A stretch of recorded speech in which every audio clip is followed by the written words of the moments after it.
Ba ba ba ba ba ba ba ba ba ba ba ba ba ba ba ba ba ba ba ba. Good morning, good afternoon, good evening. Welcome to I've got some echo coming through there.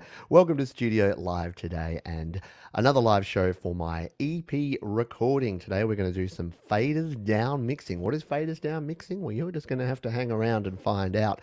We will be attacking my song, and I mean that in an aggressive way because I want to remix my song Hold On. I recorded it and I mixed it and I released it in September last year.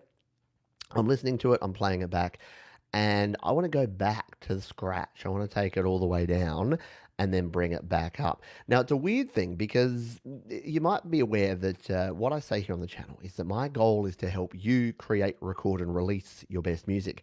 And I was pondering this, I was thinking about the term release this morning, or this afternoon or evening for you, but it is this morning for me. And I realized that when I say release, a lot of people think that release needs to be like promoting and releasing and getting it out there. Like that's part of it, but that's one option. But the real meaning of release is to let go. So to create something, to record it, and then let it go and move on to the next thing. And that's the way that I think, my opinion, that's the way that you can improve because you create something, you record it, and then you release it, which means you let it go. And then you go back and start again. However, rules are made to be broken. And that's what we'll be doing in this one. We'll be breaking my own rule because I did let go this song. But here's the thing sometimes it's okay to go back. And sometimes it's okay to try something new and different, which is what I'm going to be doing here today. We're going to be grabbing my song and going back and then trying to see if we can make it better. We'll see how we go. G'day, how is everyone going today? We've got Metallion 58 is here. We've got Adam Matters is here. Rockstar 1958, wonderful to see you here again, my friend. Kyle is here. Tom Rochelle's rocking in here. We've got Desolate Morning. Johnny Vans is here. Jade Stars just made a desperate dash to jump into the live stream. We've got Soul Rack. How are you doing, my friend? Dimple Poji, morning for you too. Hello to you, my friend. An unfamiliar name in the chat here, which I always love to see new folks here on the show. Yes, was just picking up your new drum module and been checking it out. Very much fun. Very cool. Hello to you, Gino Torres. We have morning has broken. It has indeed, or evening, depending where you are in the world. And Mirror Image is here. I like that. Is that some Ayers Rock? It's a little bit small on my screen. Looks like an Ayers Rock going on there from a Mirror Image or some Ayers Rock adjacent. We've got Gobi G Major is here. I think I've said good day to everyone. Let's jump in and bring up my screen and take a look, see, shall we, at what we're doing here today. So, by the way, settle in. What I'll do at the start here is I'm going to make sure I'm not clickbaiting anyone that we will be doing this faders down mix. But then if you hang around and if you're interested towards the end, I will show you where I'm at with the other 4 tracks as well, because we've made some progress in the last few days over the weekend and this morning. So I'll show you those. But here we are. We are back here in GarageBand. Let's just note the time, 3 minutes 18. I've been saying that when I do these live shows, I'm going to make sure that I put a thing down below that says when I get to the actual bit where I talk about the stuff, I'm going to make sure that I let you know. So let's jump in here and take a look. This is Hold On. Now you can see here I've got version 4, version 2, version 4, version 3. Clearly I've done a lot of work on these other tracks. I've done Sweet Diddly on Hold On. So that's what we want to do here today. We want to come in and take a look and a listen. So we need to do a little bit of maintenance first to do this. So that's what we're going to do first. I'm going to duplicate out these tracks. Well, I'm going to copy these tracks and then remove some of the things. We've got automation on some of these you can see here. So we need to take that away before we work on these. The virtual tracks will kind of stay the same. These drums are going. Now we've got Jade who did a remix of this and did some pretty epic drums, and she's just got a new drum module, so she has again volunteered to create drums for this track. So I will probably take her up on that, but we might just throw a drummer track in here just to do the mix for now. We'll see how we go with that, but we got our drums, a little whirly there, our vocal, lead vocal, and vocal double, and a bunch of other vocal takes that will probably just ship off. I've already comped this vocal, which means I've combined all of these vocal takes into this one vocal. So I'll probably miss all of those and just move on from there. Our vocal harmony, and that is all she wrote. So what do? Well, we know the first thing we do is we create a duplicate, right? So we hit select. Didn't take. We hit select, we tap on that one, we duplicate it out, and then we can select this one, and let's put that, we'll move it over into our archive folder. So remember, version control is your friend. You always want plenty of backup versions of your songs. So there you go. That's gone away. We've now got this version 2, which is what we're going to work on. And now we can break it and destroy it to our heart's content. So yeah, let's jump in and do that now. Hello to folks who've joined us. You've got Fallen Creatures here as well as Thomas Gallane. Hope you're both doing well, my friends. Well, let's continue on here though for now, and I will circle back. I'm going to get stuck into some of this admin, organize it, get our tracks all set up and ready to go. Then I'll say g'day again, and then we'll jump in and do the actual mixing. So what do I want? Well, the first thing I want to do is get rid of these drums. I don't like them at all. I don't want them to be there, and I'm going to delete them. So I'm just going to completely remove these drum tracks. Goodbye, goodbye, goodbye. So we now have no drums. Good job. Well done, Pete. Now, things like this, where we've got these guitars, so let's solo in on these and see what we got. This is our main riff of guitar.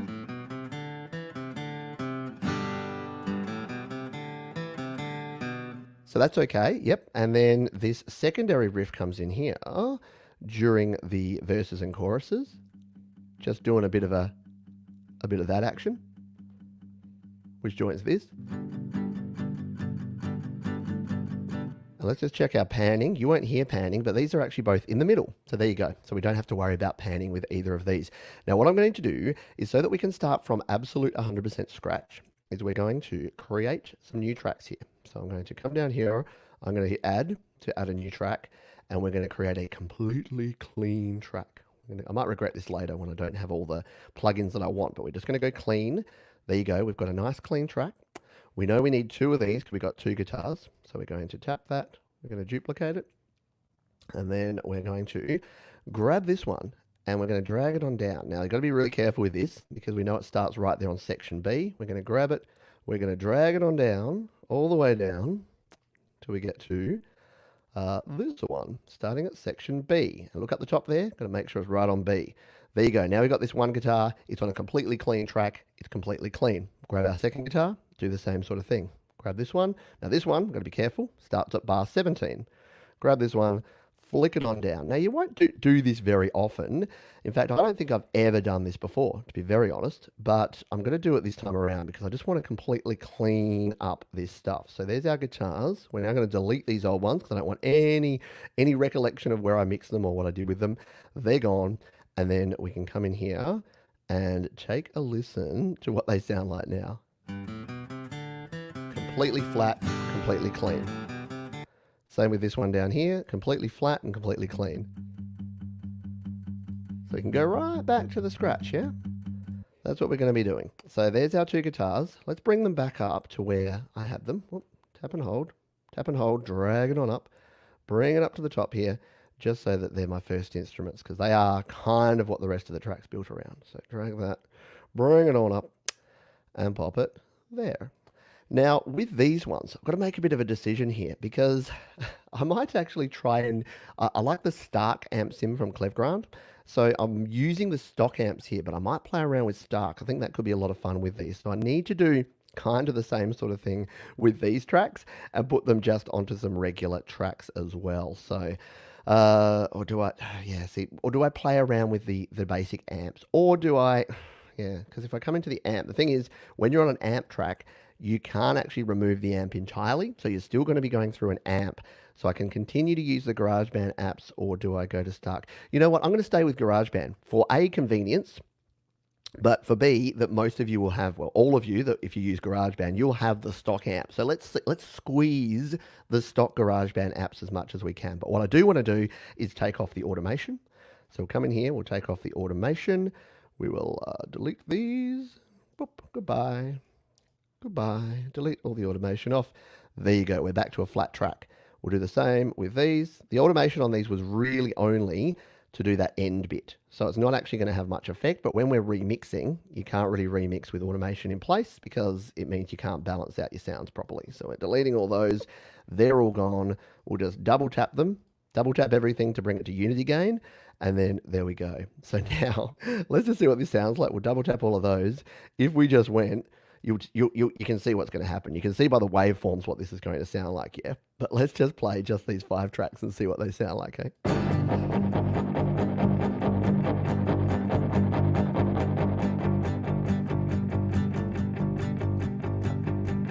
Yeah. So clearly not going to be the case because these two especially need to be lower down.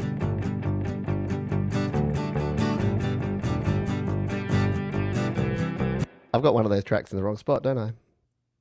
Which one was it? Crap. This is the problem that you have when you're doing this. I think it was one of these acoustic guitars I might have actually put in the wrong spot. Let's just find out.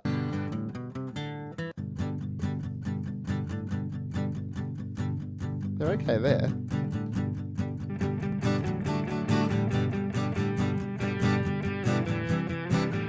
It's that lead guitar, isn't it? That lead guitar's coming in too early. Ba, ba, ba.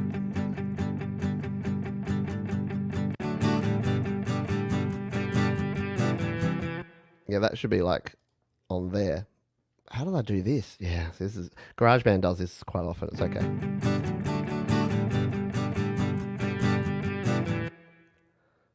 Is it there?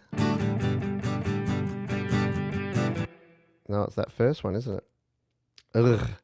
Yeah, we we may need to go back and recapture our last track and try this again because I think we're completely out of sync here and I don't quite know what bit I've got out of sync. Let's put the metronome back on so we can see what's actually going on here.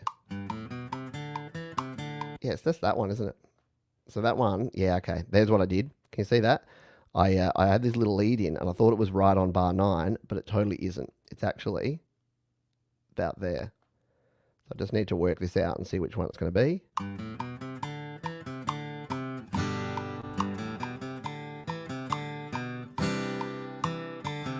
That's better.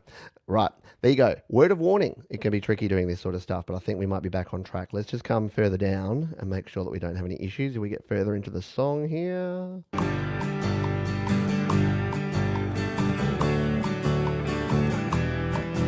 We're all good, but we can start playing around with these bass. So we can come in here, we're going to look at these guitar tones and we're going to make those sound good. Let's tackle these virtual instruments. We shouldn't have to do much with these because these are all just virtual instruments. We may just want to mix them differently. So again, we'll just double tap them all, bring them to unity gain. What we have is a piano playing this riff at the start.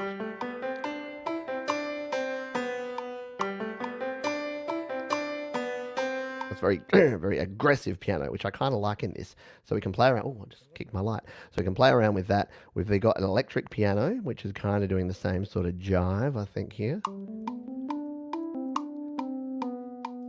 This one's panned over to the right. And then I think we have this whirly, which is also panned to the right. See, I don't even know why I did that. And okay, so the piano's to the left, the electric piano's to the right.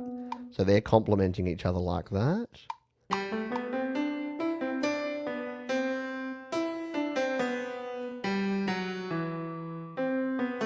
And obviously it's the piano that is mirroring that guitar, the acoustic guitar we have up the top here, which is doing that.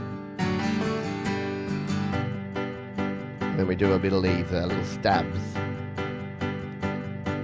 So I don't dislike this. I'm definitely keeping these parts in here. They're all cool. And the whirly just does this little bit at the start here that just goes the dun dun dun dun dun dun, just to emphasize that little sound. Let's hear this one.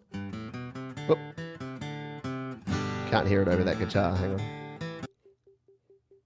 It's just like a little boop, boop, boop. It's almost like a pedestrian crossing the road, right? Yeah. Cool. Let's move on, shall we?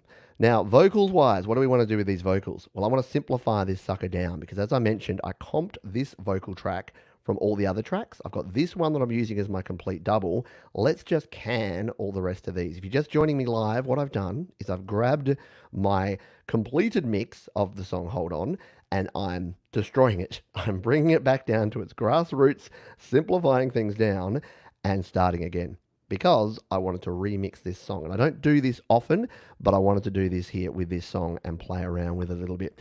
Righty dokey. So we've got everything there. We just need to take the automation off these lead vocals. So we'll come in here, we'll tap, we'll go automation, and we will delete the automation. Again, the automation on here was only really to do the fade out at the end, which I use automation for all the time to fade out. But now you can see I can use my slider there for volume. The problem with automation is that with automation on, your slider goes gray. So as soon as you've got any automation points in there, you can't then change the master volume of your track. You've got to change everything using your automation points, which gets a little bit of a pain. And what I want to do is get the static mix down before we do that. So let's undo all those. Undo, undo, undo, undo, undo. I need the magic keyboard, Jade. I need to get a magic keyboard for my iPad so I can just be like, chung, chung, chung, keyboard shortcut, but not yet. Because it's $499 dues here in Australia. And I don't know about you, but $499 dues for a keyboard just doesn't sit right with me. I already paid you lots of money, Apple. Just give me one for free. That'll work. You just wish it and it will happen. What's that thing? The dream or the wish, the thing? What's that Oprah thing that they did? Where you just wish it. Wish yourself into things. Like, I wish I had a magic keyboard from Apple. Please send me one. Let's continue on here. We will. Right, so we've got everything set up here now. Let's build up this track. But firstly, as I mentioned, I think the guitar tones here are the things that I want to do the most work on and get sounding good. So let's play with some of these. Firstly, this lead guitar sound is one that I really want to make sure is nice and crunchy and a nice tone. So let's play this one. So let's go a bit further down.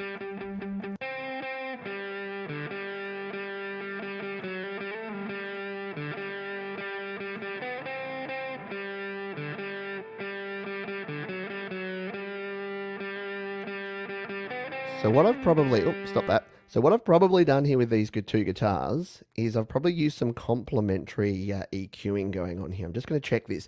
Technically, I should remove all this stuff, but maybe I'll just shortcut myself a bit. I'm changing the rules as I'm going along here, aren't I? Very good fun. So let's look at the EQ of this one. So you can see we've got the lows have cut off here to sort of remove some of the rumbliness of this because we wanted it to be more of a nice, bright lead sound. What have we done on this one? Yeah, we've done this where with the rhythm guitar, we've reduced it. We've given it some cuts here at the top end, around about 2,000, what's that, 2,500? About 3,000 hertz. We've just sort of cut it off there, and we've dropped it down there up around 5,000 hertz on the EQ. What have we done over this side? We've done something similar. Yeah, so we've boosted around about those marks. So that gives us these tones that when you play them together, you get a bit of this.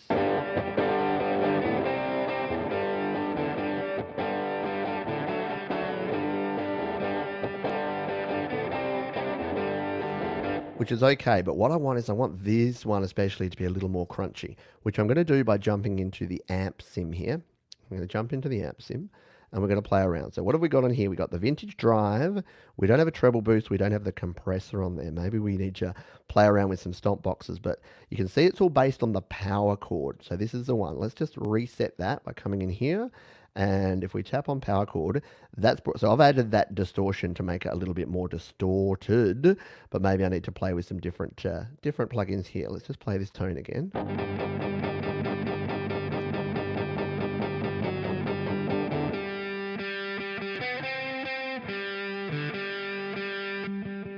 So that's that treble boost, the high drive.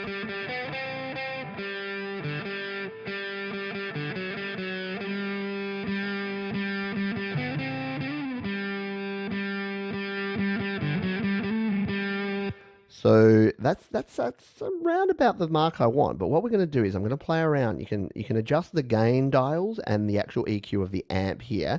So let's just see if I can make this a little bit crunchier. We'll come back to the start here because this is where it'll need to sort of kick in.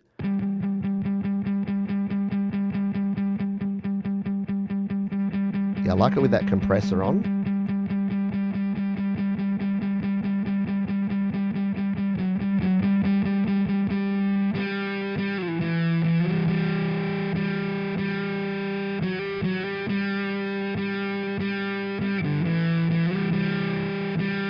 Not very well played guitar part, Pete. That's okay. We'll stick with it. So that's the sort of things that we want to do there, just to sort of make that a little bit crunchier. Let's bring this other guitar in now and play with this one and see what we've got on this. So if we go here, we go to the amp sim again. We're using the Brit Pop on this side, which is an interesting one. So what have we got on here? We look like I tried a fuzz machine, but I've just got the vintage drive on there. I do have the compressor on as well. Let's reset this one, the Brit Pop, If you want to learn about the amp sims, by the way, I've got a complete video about recording guitars, like from scratch, plugging in, setting your tones, doing all that stuff. So, all right, so I have done a lot of changes here. So I don't have the drive on here to begin with. Let's just listen to this Britpop default sound without any processing. Yeah, so that's very different, isn't it?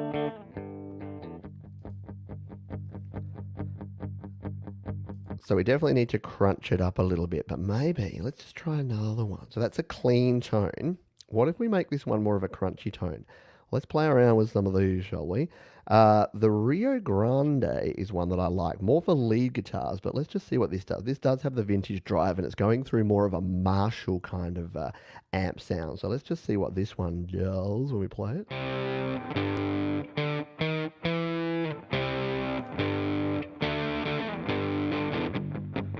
That's got a bit more of that crunch to it.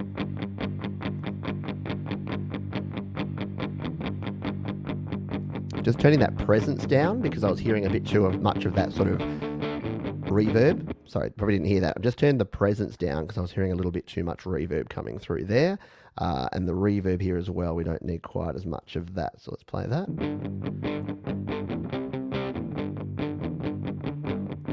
Put the gain up a little.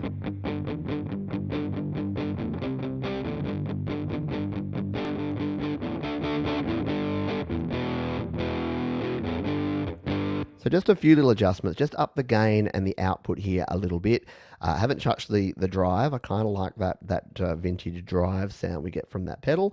Let's bring these both together now and see if we're somewhere near the kind of guitar tones that I wanted here. So we'll come back to the start. Got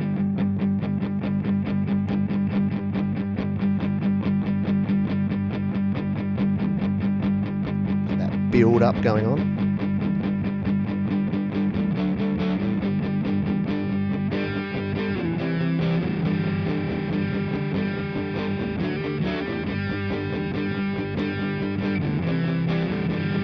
Yeah, that's not too bad. Probably need a little more treble on this side. It's just a little bit too flat now, that tone. So we're just going to come in here.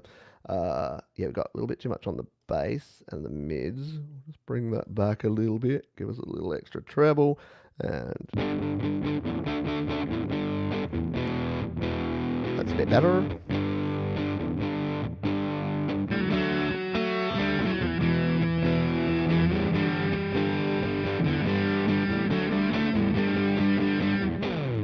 All right, let's bring in the bass tone, and then we'll have a quick break and have a chat to the folks here live and see what we're thinking. And then we'll come back and finish mixing this, or at least trying a bit of a remix here to see how we're going. So here is the bass. Looks like I've just used the classic stack. Been a bit lazy here. I have the classic stack, which is just the regular bass amp that we have in here. If we come in here, just under distorted. So it is a distorted bass tone. So let's take a listen.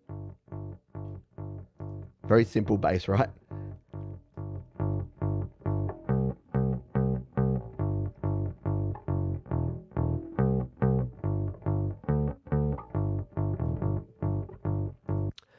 Jade has suggested I should be trying Tone Bridge as an AUV3 on the guitars.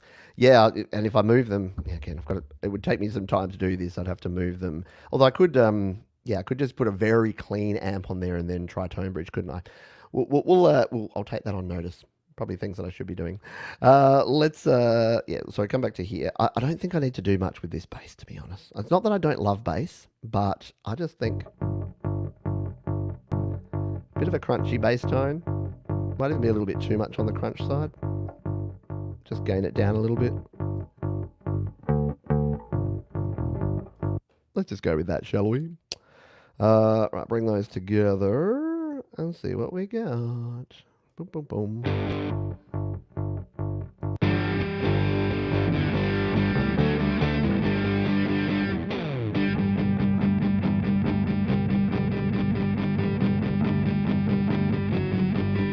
Yeah, so the bass will probably need to come down a little bit to sit sort of under the mix.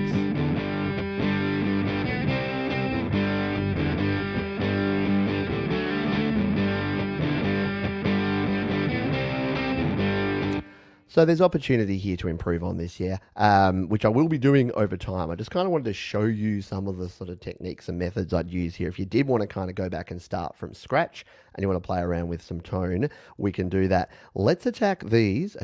Let's have a look at these acoustic guitars, shall we, and see what they need. So again, we've stripped off everything. What we're probably going to need to look at here is adding back in some reverb and echo. And I use the master effects a whole lot for things like this. We can, of course, use our plugins and EQ here, but let's kind of show you step by step as we go through. So number one, we're going to grab our acoustic guitar, which is our main lead instrument from the start that does this little riff.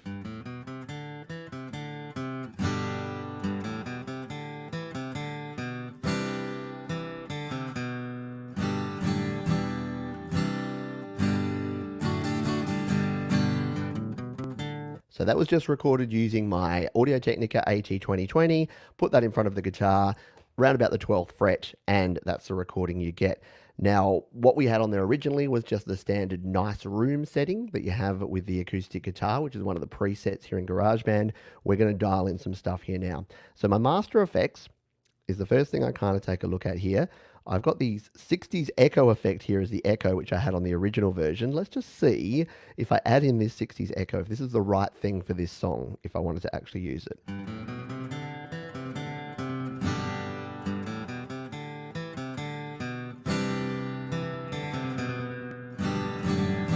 Probably not. So what sort of echo do we want here? We probably want to go with something like a quarter note echo if we're going to use this in this one. Let's try this.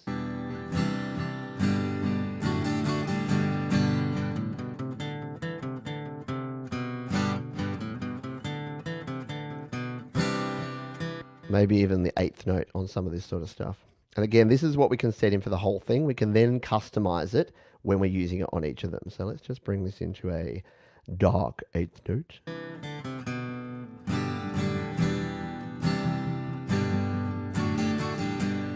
Yeah, I think we'll leave the master effect, we'll leave on the quarter note. Where was that? Quarter note echo on the master effect there. May not use much of that on any of these. The reverb, what did I set it to originally?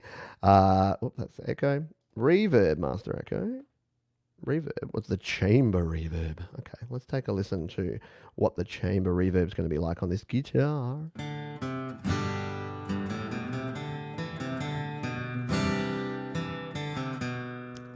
Kind of like a more spacey reverb than that, like a little bit more. Let's go up to a medium hall and try that.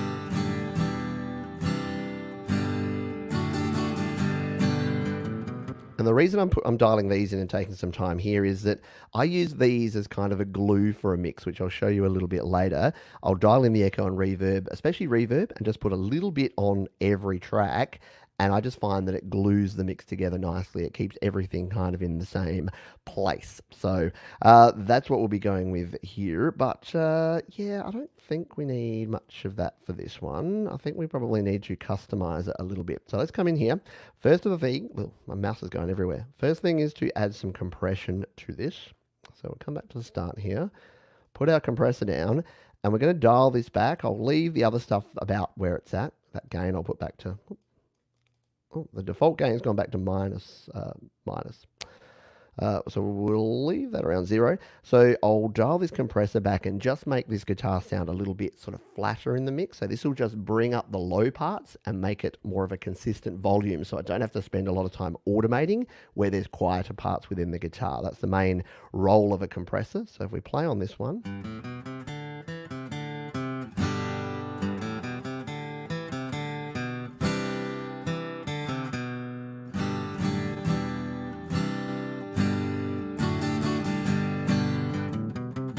Just when we've got the quieter parts and louder parts, it's just flattening those and making it more consistent. So we can tweak that as we come into the mix, but we've got some compression on there to start with.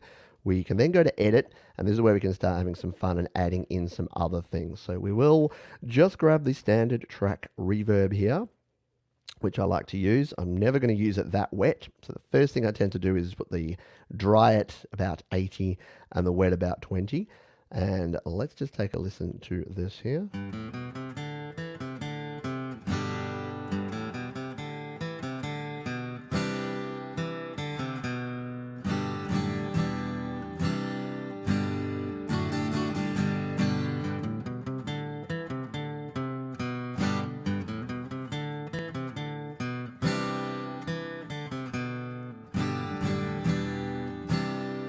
So I'm just going to put a little bit of track reverb on there because remember, we've still already got a bit of this. So if we add these together,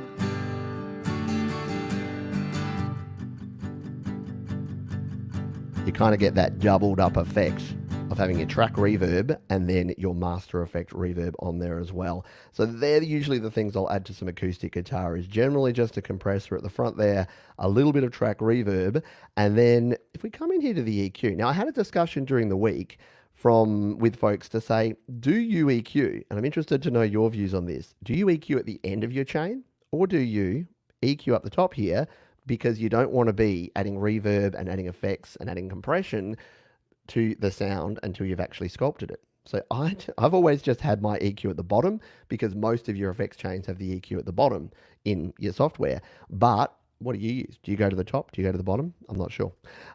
Let's come in here and just see if there's anything that we need to do from the EQ side of things with this guitar. Now, all I'm listening to for EQ, you can overcomplicate EQ big time. All I'm really listening to is, are there any frequencies that I want to remove or enhance? And usually you're looking to remove things at this point in time. So what frequencies do I think are not sounding good in this guitar and which ones need to come out? So let's take a listen.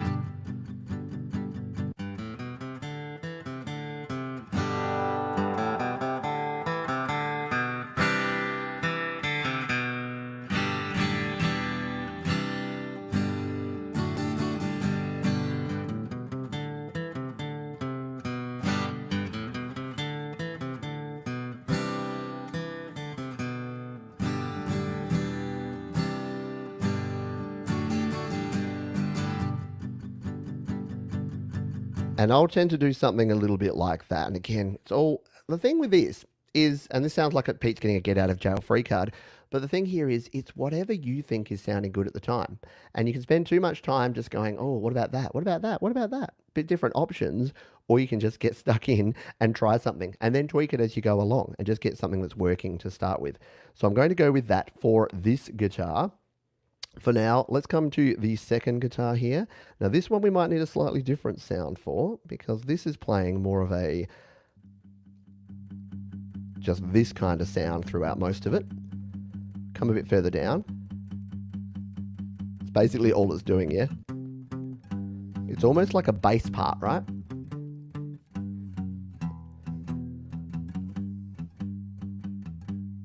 So it doesn't need anywhere near as much processing. It does definitely need the compressor on here. So we'll add the compressor just to flatten out those spots. You can hear me breathing on top of it. Bring it back in with the original guitar.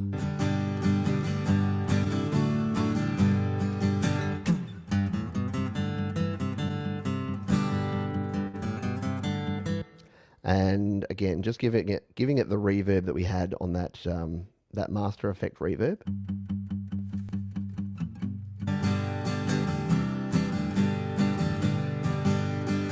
I don't think I want to do much more with that for the time being, but let's bring all of these together and see what we can do with our guitars. We'll bring all of these down.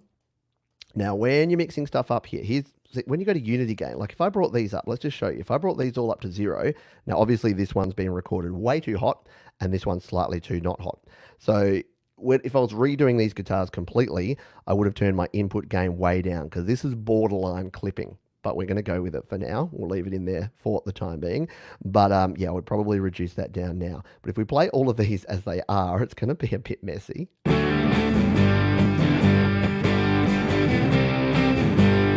So I definitely don't want to do it that way, but what we're going to do, bring all these back down to 0 and then start bringing them on up. So the first thing is our regular acoustic guitar. And I'm going to mix these further down here where they're all sort of coming in together. So we'll hit play, bring up the acoustic, the second acoustic,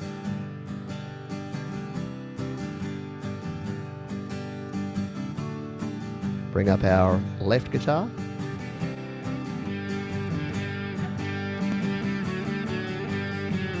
right guitar,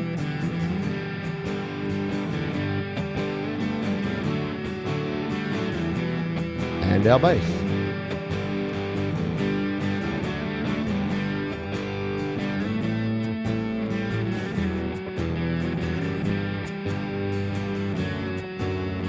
Righty dokie. Let's come back to our vocals here. So we'll turn these all the way down. We'll bring our vocal into the mix and see what this is going to sound like when I bring my vocals back in with these guitars. Now that I've got them at like a moderate kind of low mix here. Actually, let's just check. Make sure I don't have this down. Oh, I do. I wonder it was coming through so low. I looked at my levels and they were down low. This is a trick that I've used before. I've showed it before. If you want to learn this, search Pete Johns FX Master Volume, something like that. But what you can basically do is if you have an FX track here, you'll notice I have no FX recorded into it. But if you have an FX track, you can grab the visual EQ here and you can actually turn up or down your entire mix. It basically becomes like a master fader. So and I normally turn that down just before I export a mix so that when I'm mastering it, that it sounds the way I want it to. So I'm going to turn down the output here so it doesn't blow our heads off when I play this and go like that.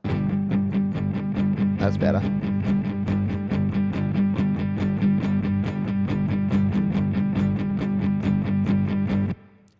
There's a frequency in one of those tracks that's sounding a bit dodge. Is it this one? No, I think it's in my guitar.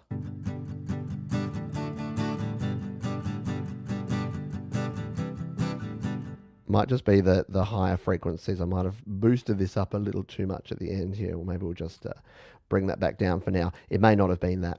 Let's bring the vocals in and take a listen with some singing, shall we? Why not you? But success isn't overnight, so if you want to win, you're gonna have to fight. Hold on, hold on. It's gonna be a long time. It's gonna be a long, long time. Hey!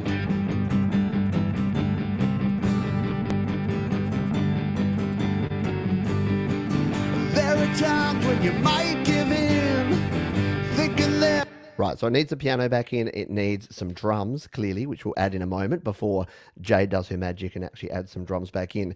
But you can see here that very quickly, well, in the space of, what are we being, about 30 minutes, I've been able to bring things back to zero, basically, with all of these guitars. We've been able to audition a bunch of different guitars here. Now, if you're doing this in your own time and you weren't sort of explaining things as you were going, it would be a lot easier and you could try different things. The one thing that, that Jade and others were mentioning is that what we could do with these, let's just do a bit of a test run. I'll just show you the options that you would have if you wanted to use an AU plugin here for this. So let's just say that I was not happy at all with this lead guitar part. We're going to duplicate that one out there and we will copy this one down. We'll copy it, tap it, copy it, bring it here, tap it, paste it.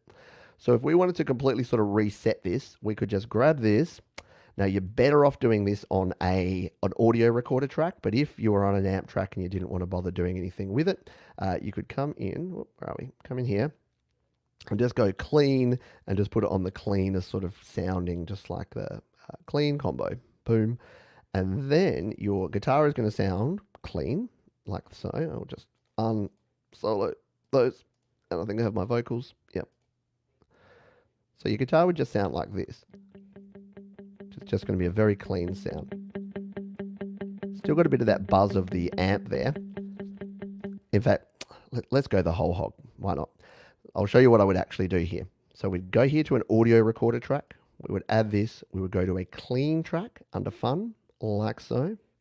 Then we'd go back to our track view. And then we'll drag this one up and put it right under that guitar. I'll put this here because I may do this later anyway. So there it is. So instead of being here on an amp track, if we actually, amp track sounds like a train. If we actually just drag this down to this audio recorder track and just delete off this amp track, now it is 100% clean. So this has got nothing going on here, absolutely nothing. It's just the direct sound of my guitar plugged in through my interface, playing back. So instead of using GarageBand's amps, what we can actually do is use a plugin for a third-party amp, which is what some of the folks here were suggesting I do. So if we come in here to our plugins and EQ, and go to plugins and EQ, and go to edit, we can actually add an amp sim here. So we'll tap on one of the add buttons here, go to our audio unit extensions, and then scroll on down. And what I actually like to use is Stark So the Stark Amp Sim is the one that I go with. I don't think I have tone bridge or bias or amplitude or anything else on here. There's also the, where is it? The Nembrini. Where's the Nembrini? What is it called again? The Nembrini free amp. It's called, it's not the PSA Junior. That is one that you can use. Maybe I don't have it on this particular, I don't have it on my new iPad. That's terrible. But let's just add Stark here. So if we had the Stark plugin here, now what you'll notice is that we can actually go into here, tap, and we can set up here with any of these amp sims that we want to use. So if we tap on here the presets, say we wanted an overdriven guitar, because we do. In fact, we want distorted, don't we? So we'll go distorted. We'll go something like a dirty British, which sounds like something else. Anyway, yeah, so we'll turn that on. I'll just make sure that our track level is down. Always turn your track levels down when you're playing around with a plugin, because if it's too loud and it just basically will shut down your audio engine and you won't be able to hear anything. So don't, and it will also hurt your ears. So do not hurt your ears. Let's take a listen. Oh, that's an interesting tone.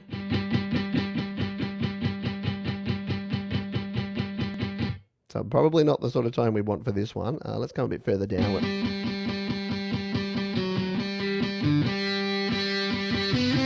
Yeah, I don't like that tone at all. Let's try something different. Try something in the American style. So why don't we go some American Extreme? That might be a bit too much. We'll go with an overdriven tone instead. American 3. Let's turn this down again and try this one.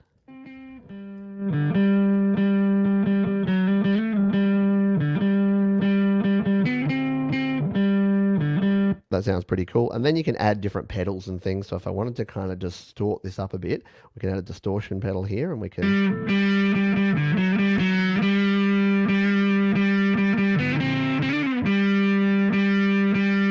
Man, playing my guitar soloed really just shows how badly I played this back in the day. I'm resisting the urge. Part of me is saying, Pete, you should go and re-record all these guitar parts. And then I'm like, you also have to have this EP released in a week. So I won't be doing that. But once you play them with everything else, they're all good. So I'm going to I'm going to mute that one out there now, but I'll just leave it there in case I get enthused. And as Jade and others have suggested, if I want to try tone bridge or bias or something to change those guitar tones, I can do that. But the cool thing is, someone was asking me during the week, do I record my amp much anymore? And I really don't. I tend to just record direct line in, have an amp sim playing at the time, just so that I can get the feel for it, and then I can customize my tone. The good part of that is you can customize it, and you've got 100% ability to change things. The bad news is you've got 100% ability to change things. You can have analysis paralysis with this stuff and do too much. I've just kicked my light off. Finally. I've been trying to kick it off for a while, and then I actually finally kicked it off. But that is done. All right, let's come back here. I'm going to have a chat to the folks who are here live, who have been patiently waiting and probably giving me lots of advice saying, Pete, this sounds terrible. No, saying that what I should and shouldn't do. Let's come back and see what we got. I'm going to go from like the more recent ones backwards. So we go, it's Crunk. There you go. It is the Crunk. It is the Nembrini Crunk. Says, I've heard it's better than Stark. I've been using the Crunk more than Stark lately, and just playing those two tones. Like I didn't give it fairness. Like I'm not sitting down and actually sculpting a tone. But yeah, the Crunk is a very cool amp. So Nembrini Crunk, if you're looking for a guitar amp sim, that is free. Bubba says he likes the KISS principle. Yeah, I like to keep things simple. Analysis paralysis. There you go. Analysis paralysis comes to mind. We could spend hours EQing. Trick is to find something that will sound good, make a decision, and not go down the rabbit hole of second guessing. 100%.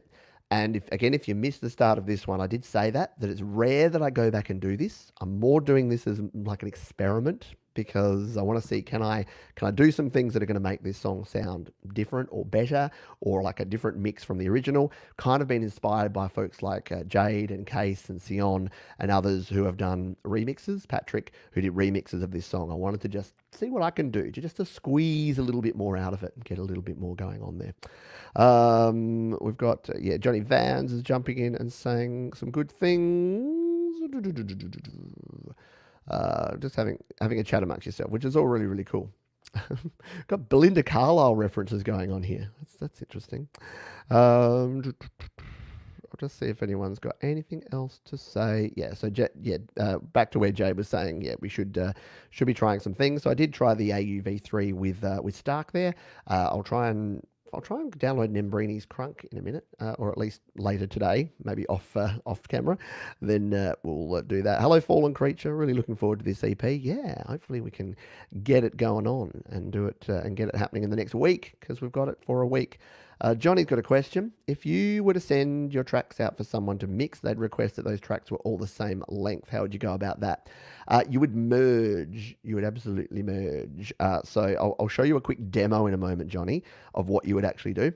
So if you merge every track, they're the same. Or if you export them, in fact, you don't even really need to merge them. If you, I've got a video. In fact, search Pete Johns Stems, so STEMS. What you basically do is you would grab each of these tracks. So say I was sending this to someone to mix, I would put them in like basically just what I've done here. It depends whether they want completely clean tracks that they're going to add amp sims and add all the different things to and compression, or whether they want to just sort of do there's different levels of this stuff. But if you take every track, you simply solo that track, and then you go out of your song here, which I'll do because I needed to save it anyway, and then you just export it. So you just do what you normally do to export it, select it, share it, export it as a song and as a uncompressed wave. Oh, I'm on 16-bit. Oh, crud. That's less than ideal. Because this is my new iPad Pro, I haven't changed it to 24-bit audio. And I've been recording vocals this morning, and it's going to have recorded those at 16-bit. It won't impact the stuff that's already recorded that I recorded at 24-bit. But if I export it now, it will export it at 16-bit. But it's probably been recording at 16-bit. Ugh. That's a big ugh right there. Why it doesn't default to the highest quality setting, I don't know. But let's go down the rabbit hole. Anyway, I was off track there. I'll do that in a moment. But yeah, that's what you do, Johnny, is you'd export each track individually. Unfortunately, there's no really easy way to get them all out of there at once. There is another method I show in that video about stems where you can basically, if you merge them all down to audio recorder tracks, it stores them as an AIF file within the GarageBand project. And through Audio Share on your iPad, or if you export it out to iTunes and open it on your PC, then or your Mac, then you can actually access those individual track files. But it doesn't work for virtual instruments. So all of these green tracks, I would need to merge down to audio recorder tracks. Hopefully that helps you out. So Jade says, sucks spending $500 on the Magic Keyboard, but it's already paid for itself in 2 weeks. Cool. Well, yeah, hopefully maybe someone will pay me $500 to buy one. Oh, yeah. Nettie, hello to you. I cannot get my microphone to work on GarageBand. I just bought interface and mic last week. For some reason, it won't work on GarageBand. I have iPad Pro. I have a USB hub and everything on the video. My mic still won't work in GarageBand. Can you help me? I probably can. I'm assuming that you've probably seen my audio interface. So it depends what audio interface or microphone you're using, and it depends on what gear you're using. So number one things, genuine Apple Lightning to USB 3 adapter. Make sure you have one of those. That way you can plug it into power if it needs more power. A lot of, especially USB microphones, need additional power. So you need to plug the adapter in and then plug it into either AC or a portable battery to give your USB mic additional power. If you're using an audio interface, make sure you have something to power that. So either directly through the Lightning to USB 3 adapter or through a powered hub. It all comes down to power and that genuine adapter, creating your USB host that you're going to be able to connect through. The other thing is class compliant, so making sure that your either interface or microphone is class compliant, meaning it doesn't need drivers to run and can connect up. So if you search my name, Pete Johns Audio Interface iOS, or Pete Johns USB microphone, you'll find a bunch of details about how to do that. But let me know if you get that solved. Righty, we'll get back to mixing in just a moment. I'll just see if anyone else has some more comments. We've got Sion here. Hello to you. Random question. Does anyone have a 3D printer and would you recommend? That's an interesting one. I've always been fascinated by that. I'm fascinated by 3D printing, but I've never done it. Solrak said if you record the guitars again, you should use something like the Boss GT or a Boss GT 100. I don't have a Boss GT, GT10 or GT100. But yeah, it's interesting. Would you record in, yeah, because I do have I've got a few guitar pedals which I don't tend to use. I tend to just record in and use software instruments. But yeah, maybe that's something that I explore in the future. Is actually I've got a little processor thing made by who's it made by? I'm intrigued now. I'm getting way off track. And I bought this thing. I bought this thing years ago, and I haven't used it in forever. Here it is. It's made by Moore. Has anyone heard of Moore? I don't know. I can't remember why I bought it or when or exactly what it is, but I think it's the GE100. So it's similar to like the Boss processors. It's got a little wah pedal there. It's got a couple of stomp pedals there. Yeah, it's got TRS or TS out. I'm not sure. It's got two. No, it's only got one output. So that's a bit crappy. Or maybe it's a stereo. Yeah, it's a headphone output. So it's probably a stereo out that goes out there. Input, output. It's very dusty because I haven't used it in forever. Still got like the plastic wrap thing here covering the front. And I like this because it runs on AA batteries as well, so you don't have to have it powered and plugged in. I used it for a couple of months, and then I put it in the drawer, and as you can tell, it hasn't come out since. So back in the drawer it goes. Oh, got stuff going everywhere there. All the documentation that comes with my stuff. So yeah, interesting stuff. Whether you record virtually or with the actual amp, not sure. Answer a couple more questions, then we'll jump back into it, shall we? So, Riles, hello to you. Do you have any experience with DAWs other than GarageBand? Trying to expand my horizons. GarageBand is so fun and everything else is so complicated. That's kind of been my take on it too. And the reason I've stuck with GarageBand for so long, and that when I came to record this new EP, I said, I'll just use GarageBand, is that, yeah, I'm very familiar with it. It doesn't get in the way. I mean, it has some quirks and some interesting things, I know, but there's not anything that it doesn't do that I specifically need to do.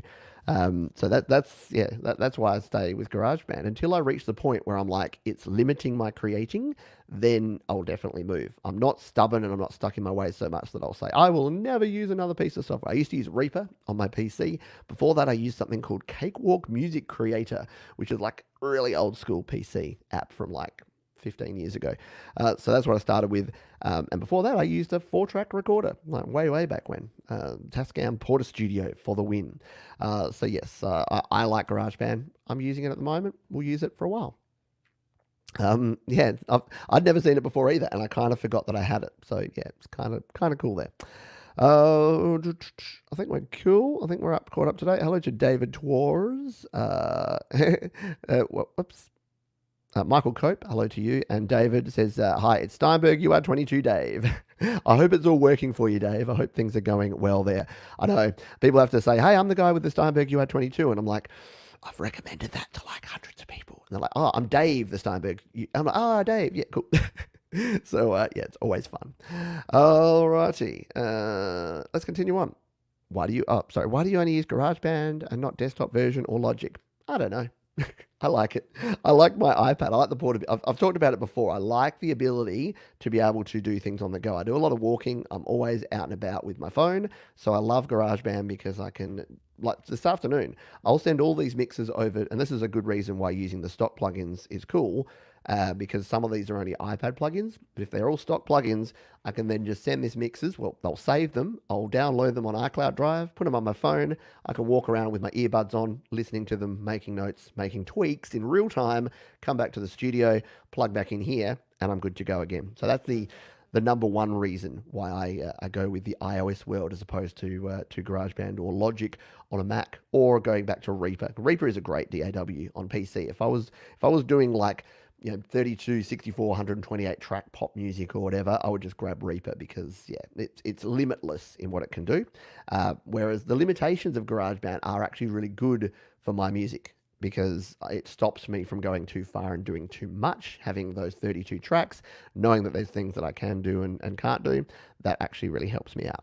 And again, what I've said about, I was thinking about this morning too, what I've been saying lately is really emphasizing that when you're listening to people giving advice, whether it's me or whether it's anyone else, it's Warren Hewitt, it's Graham Cochran, it's Joe Gilder, it's who else, Rick Beato, doesn't matter who you're listening to, you don't have to take on everything that they do. In fact, it would be a very bad idea to take on everything they do.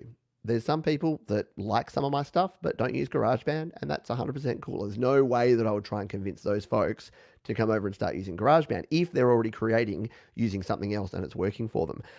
By the same token, yeah, I get a bit worried because see some people that it's like I'm a follower of blah, and I think, well, no, you need to use it more like a smorgasbord, like a buffet. You need to go around and find ideas, seek out information, seek out ideas, seek out learning, work out what works for you and what doesn't work for you, and then implement your own custom strategy around that. And that's probably good advice for life, is not to just follow one mindset, one person, one mantra, but actually try and sample a bunch of stuff and see what works for you.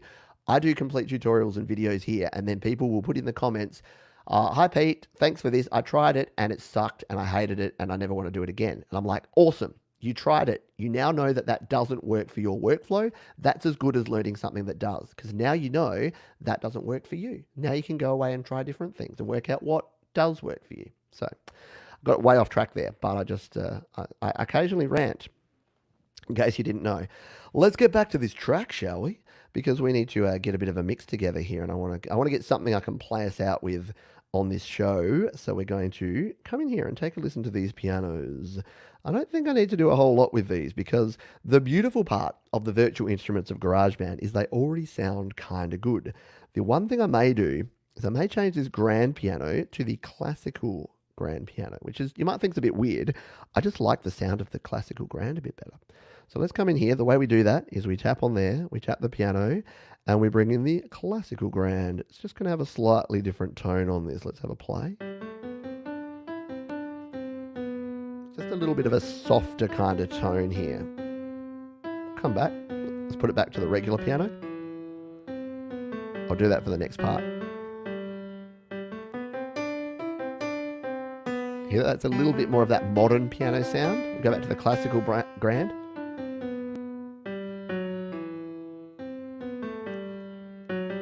So let's experiment with having the classical grand in there. Now, if we come back here and we go to our mixer and we see what we just got a bunch of the reverb in the master effects here. If we go to plugins and EQ, we got virtually nothing here. We may need a little compression. We'll have a look at that in a moment.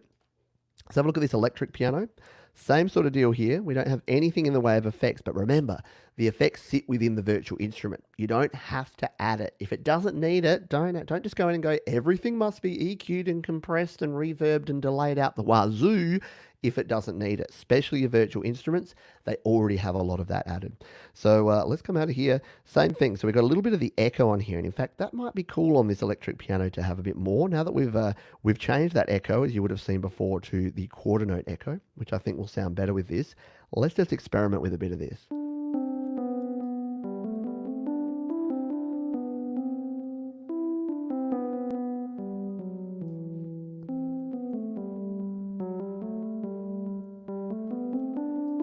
Yeah, I kind of like that. I don't want quite as much echo, but I was just putting it up so you can hear the effect of that.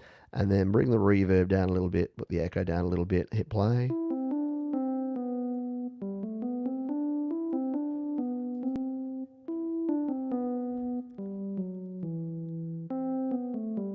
You can hear on a quiet electric piano here, you can kind of hear that key noise. And like, the virtual instruments are pretty cool. I don't know if I want it in there or like it. In fact, let's have a look at that. I might be able to sort of change that up, because here's what I was saying about the virtual instruments. We can change all of these. So you can see here at the moment, I don't have any of the bell sound on the electric piano because I wanted it to be a softer kind of sound. But if I wanted to sculpt the tone of this, I can actually play and I can change around these settings here. So let me just show you what I mean by that here. If we hit play.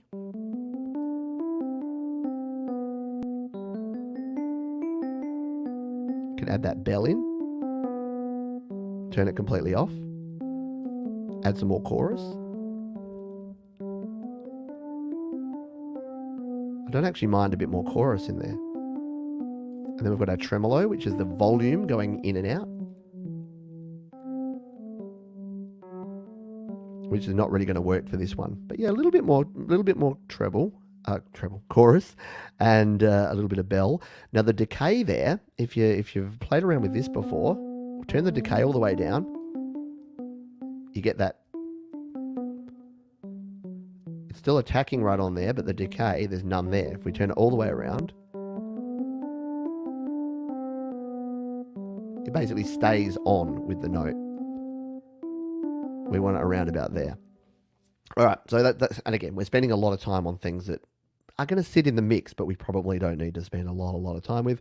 The other thing we had here was this little whirly, which I'm not going to do anything with. This is just doing a little bit of a background, little pop, pop, pop, pop, pop, pop, pop, pop, pop, pop, pop, pop, up on that register, which I'm going to leave in there, which I still think sounds like the walk sign when you're at the don't walk sign. Alrighty, let's bring these all together and see what this sounds like.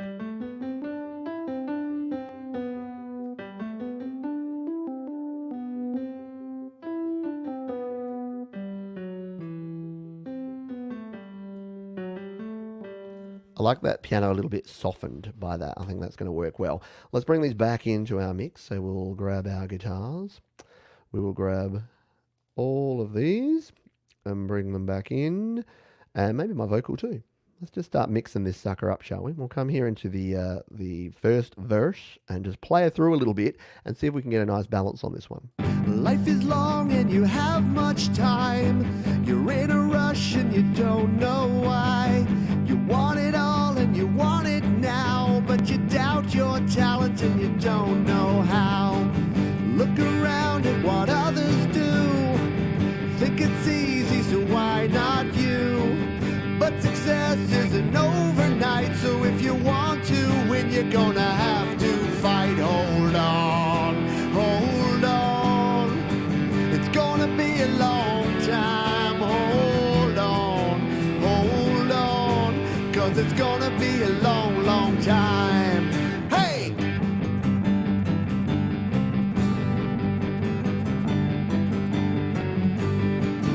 There are times when you might give in.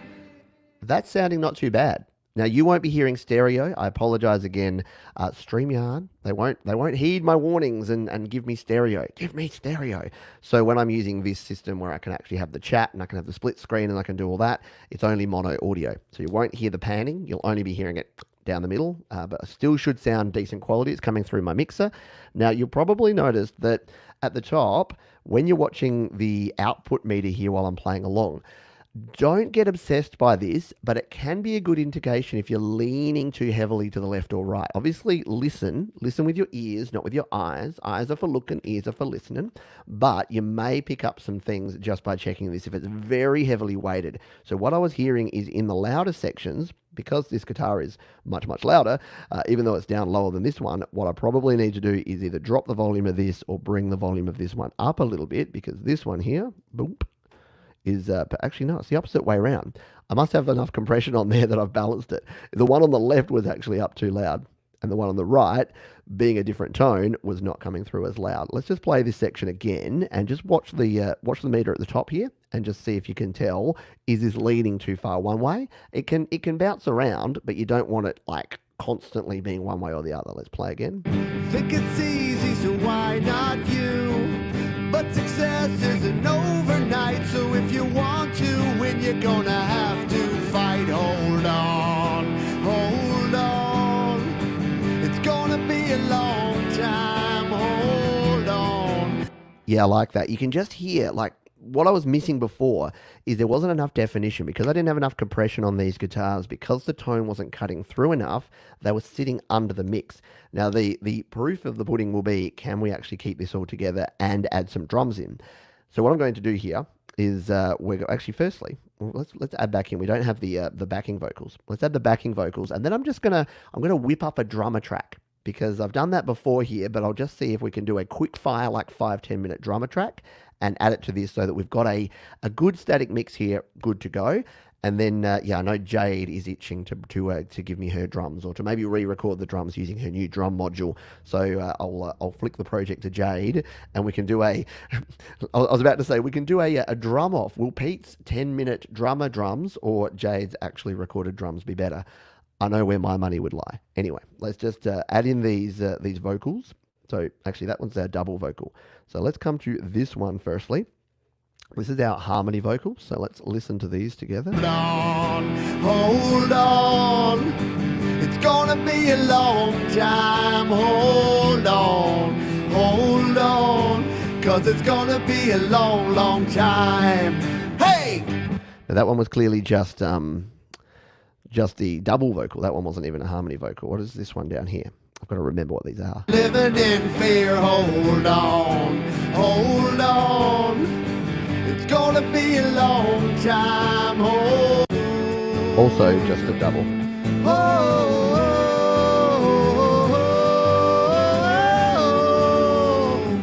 That one was the harmony. Now is this harmony or is this just double again? So hold on, hold on. It's gonna be a long time. That one actually is the harmony. So let's split these out because one of these is just the doubles for the chorus and the other one is the harmony. So I don't know why these are on the same track. So let's just duplicate this one here. This one is the harmony and then this one here is just the double track. So zoom on in. Now with ones like this, it can be really tricky because to get them into the same spot, see how this is not really lined up against anything? It's sort of out there in the middle. So we just need to make sure that when we go down, we go straight down, really carefully straight down. Otherwise, you're going to put it in the wrong spot. It's going to be slightly out and it's going to sound like stupid. I nearly swore. Oh, wow. You would have got that. That would have been the first time on the channel that we've not been PG-13. Although I'm pretty sure I've heard worse language on PG-13 shows than what I use these days. So this way we can, with the double, we can have the lower volume here. So with a vocal double, what you're trying to do is just give a little bit more thickness. So this is actually a different performance. You can probably tell from the waveforms. This is a different performance of this chorus than the other one. So bringing these together, I'll up the volume of it so you can hear the difference, and then I'll just bury it down and use it as a vocal double. So let's take a listen. Fight, hold on, hold on. It's gonna be a long time. Hold on, 'cause it's gonna be a long, long time. Hey! So it thickens it up as opposed to it sounding like two people singing. It thickens it up a little bit. Let's come down here and hear the same again. By living in fear, hold on, hold on. It's gonna be a long time. Hold on, 'cause it's gonna be a long, long time. There you go. Now let's mix in this harmony vocal. Make sure that this is going to be at the right level. So we'll play this.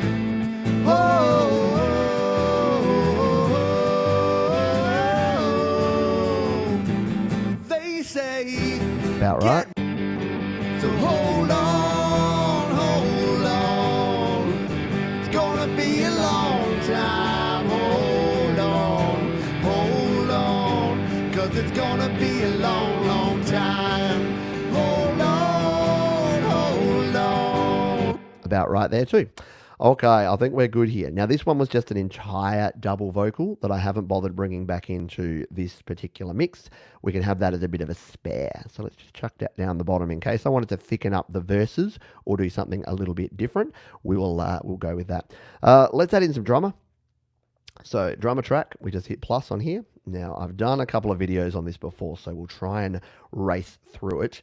Let's go more drummers. Let's just find an acoustic drummer that's going to work with this. Why don't we try Anders? I know he's a little bit hard rock for this sort of thing, but I'm going to go with him anyway. And the first thing I normally do with any drummer track is delete everything that they've said because I want to customize this sucker. So I'm going to tap out here, hold all of them, delete that, hit tap and hit delete. So what is Anders giving us out of the box here straight away?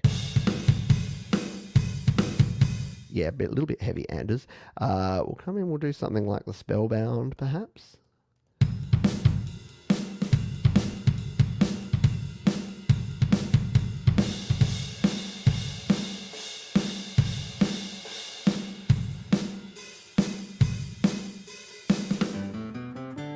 Oh, back.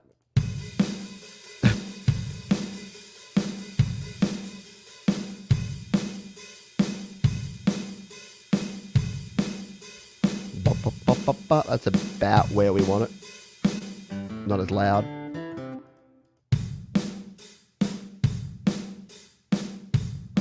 So that's sort of the beat that we'll go with there to start with. We will just copy that one. We will paste it into our first section here. Now, obviously, we're not going to have that sort of noise going on there through this intro section.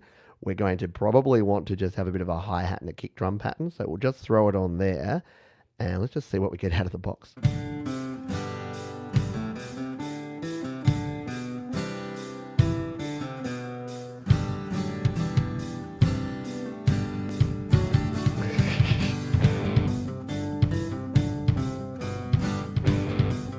We might need to use our friend the follow option here to follow our bass. Where is our bass? Bass.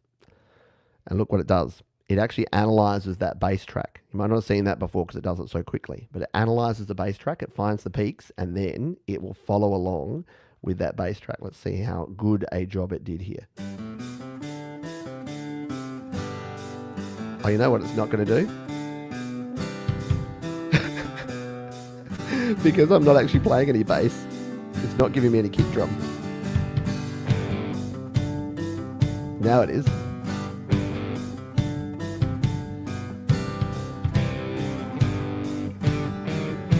Yeah, the follow option is not going to work at all well here, and I actually genuinely think that Anders is the wrong drummer for this. We're gonna have to kick it back to someone like Kyle. I think. Come back to me, Kyle. Anders, you were just a little bit too. What is that? That thing in Back to the Future? Sorry, fellas, you're just too darn loud. You know, that was actually Huey Lewis that played that character in the Back to the Future bit. They were playing a Huey Lewis and the News song. The backing band was actually the News, and the weird guy in the glasses that said, "Sorry guys, you're just too darn loud." That was actually Huey Lewis, and they were anyway. The 80s, man, it was cool.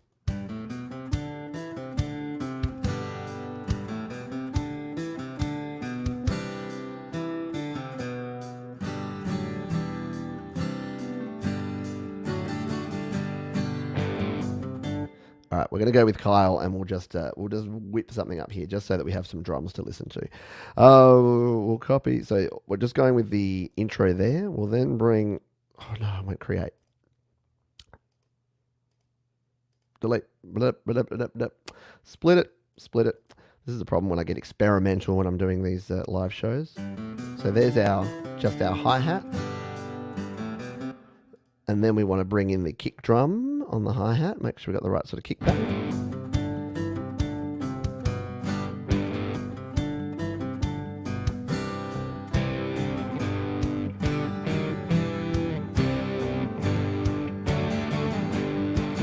Life is... This is the hard thing. When you're using drummer, this is why Jay's laughing at me right now saying, I can do better than that. Of course you can. Because all I want is a 4 on the floor kick drum. But you kind of can't. You can't give it exactly what you want here. You just have to kind of play around until it gets something about right. But we won't stress about it for now. We'll just go with the kick on the 1 like that.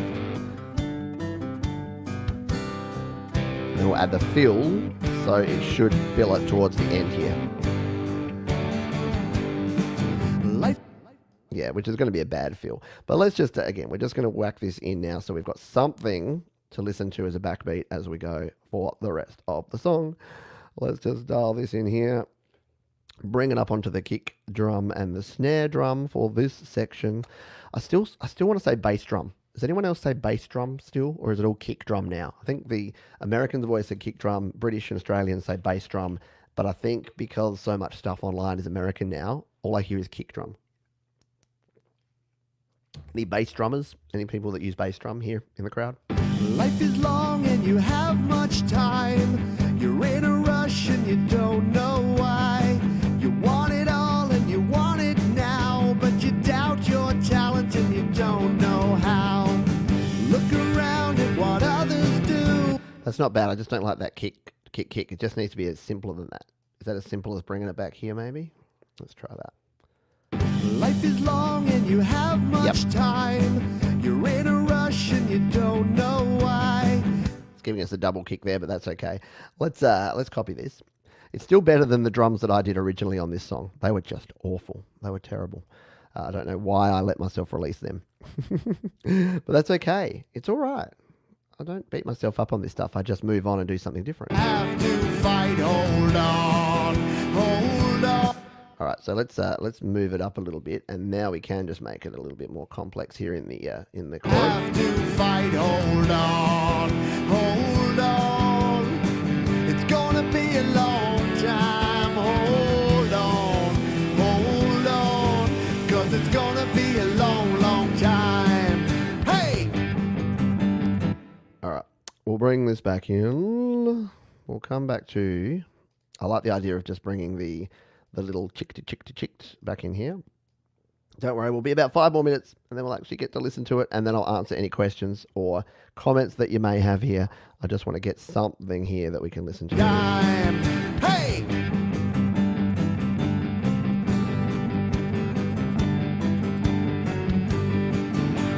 All right, let's just bring that in with a fill, and then we'll just borrow back this first one, and we'll just make it very similar for the second time around. Base it.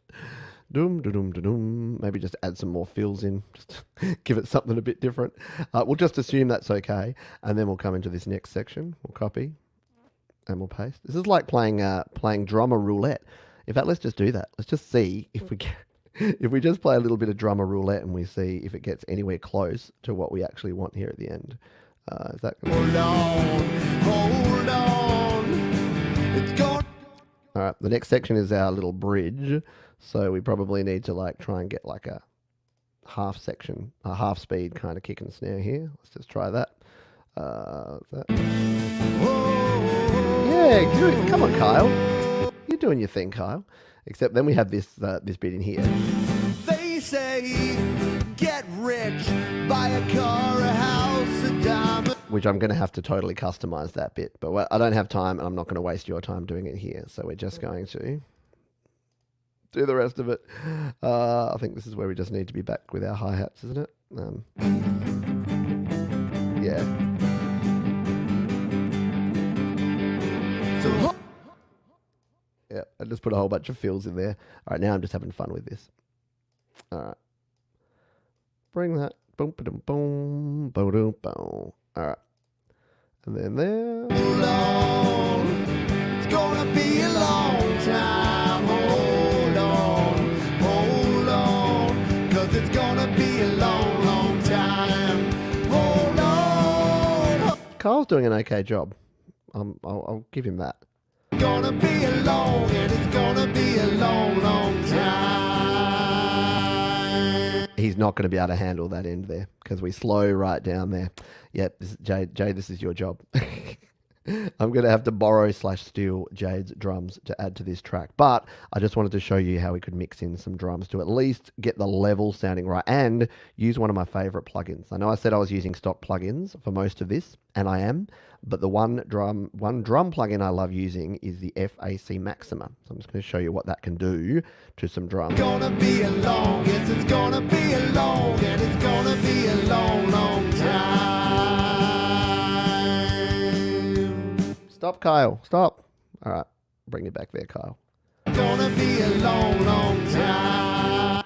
All right. Let's just see if you can just play a little bit there and then stop. Gonna be a long, and it's gonna be a long, long time. It finishes with a kick drum. That's all right, Kyle. We still love you. All right, let's bring it on back here and bring our mix all the way back out. There you go. What have we spent? We've spent an hour and 15 minutes, which, again, with questions, with explaining, with other things. But I wanted to show that mixing is a personal thing. It is a taste and a choice thing. You don't have to do it any one particular way. It's about getting a whole bunch of different ideas, a whole bunch of different things, and then working it together and just working on what works for you. Not going to be perfect every time. Definitely not going to be perfect the first time. If it sounds good though, it is good. And I think we're getting there. It's sounding kind of good. Need some work on the drums. We know that. Rightio. Let's, I'll show you this drum plugin. So if we, now what I'm going to need to do, I'm actually going to mute out, instead of having all these soloed, which is a really bad practice to get into, I'm going to take the solo button off of all of these, like this, and then I'm going to, there we go. So everything is on now, and I've just got muted that experimental guitar track and this secondary doubled track.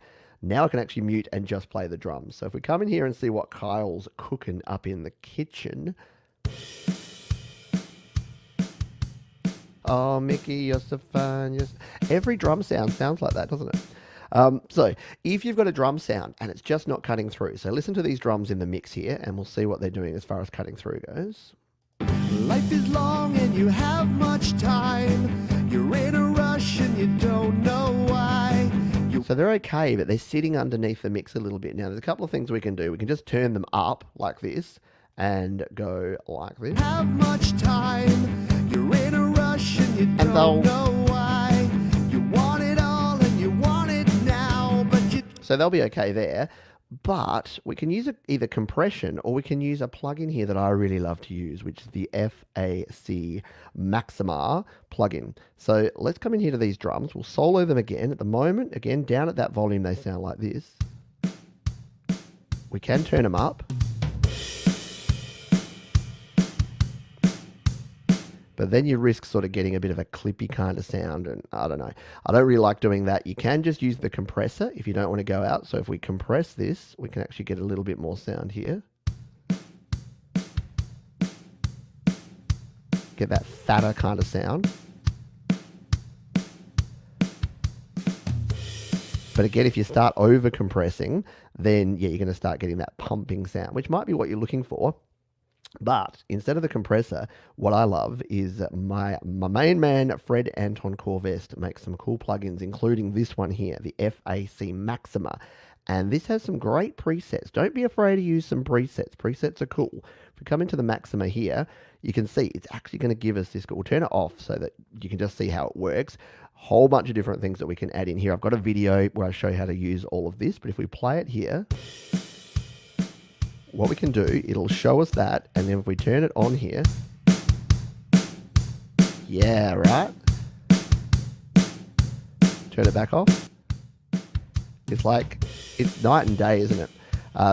Even with the presets on here, there's some drum specific presets.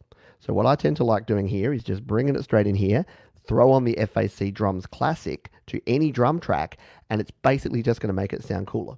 It's kind of as simple as that. So if we grab Kyle here, we turn it off. This is what we have. Let's turn on the FAC. And what you'll generally have to do is actually turn the volume down, because this is adding compression and it's adding some sort of maximizing expander kind of functions that are just going to bring out the tone, and it's really going to hit, like, especially for cymbals. Where's the section where we got lots of cymbals? Maybe further down here. Let's try this. So you can hear how we're hearing the attack, but you're also hearing the resonance of the cymbal. If we turn this off, oh, missed the cymbal. Kind of there, but it sounds a little bit like soft and wussy. Yeah, so there you go. There's a quick and easy secret sauce. I think the plugin's about $10, but you can use this on guitar, vocal, drums, like anything that you need to just cut through a mix. And now, if we bring this back into our mix, let's just take a listen, and we'll have to adjust the volume here because we've added that in. Have much time. You're in a rush and you don't know why. You want it all and you want it now, but you doubt your talent and you don't know how. Look around at what others do. Yeah, it's cool. And then, of course, you can come in here and change it. So at the moment, the dry wet is all the way around. And if you're finding it's doing a bit too much, without even changing anything else, without knowing anything else to do, just drop this down a little bit. Just go like 75% on the wet, or even 50% on the wet, and it's just going to give it a little bit of edge. Easy, so why not you? But success isn't overnight, so if you want to... And one, you know, it's cool because it looks cool. Like, I mean, let's not underestimate the fact that sometimes a plugin that just looks cool and funky while you're using it makes you more inspired and more creative. I don't know what it is, but it just does. So there you go. We'll play out at the end with the whole song through, and we'll have a bit of a tweak there. But we've covered a few concepts here. The concept of putting your faders down to do a remix here. Things about compression and EQ, that you do need to keep it simple. I think we've reinforced that throughout this. If it sounds good, it is good. Don't go into that analysis paralysis phase with mixing. It doesn't have to be a science. It can be a bit of a fun art form where you just try things and experiment. It won't always come out perfect, but just keep trying that. Your virtual instruments, you don't often need to do much of anything to, because they've already got a lot of stuff applied to them. So don't go nuts with your compressor or your EQ or your reverb on your virtual instruments. The master effects can be a really good way to glue your mix together. using that echo and that reverb there. And third-party plugins, not essential, but a bit of fun sometimes, especially if you want to try something like the FAC Maxima from Fred Anton Corvest, which I highly recommend, and he's a good dude to boot. So that's going to do it for the actual technical mixing side of things that we're going to go through today. Where's my mouse? There we go. We'll come back over here. Where did I get up to in the chat? We'll see if we have anyone with any questions or final words before we finish off here.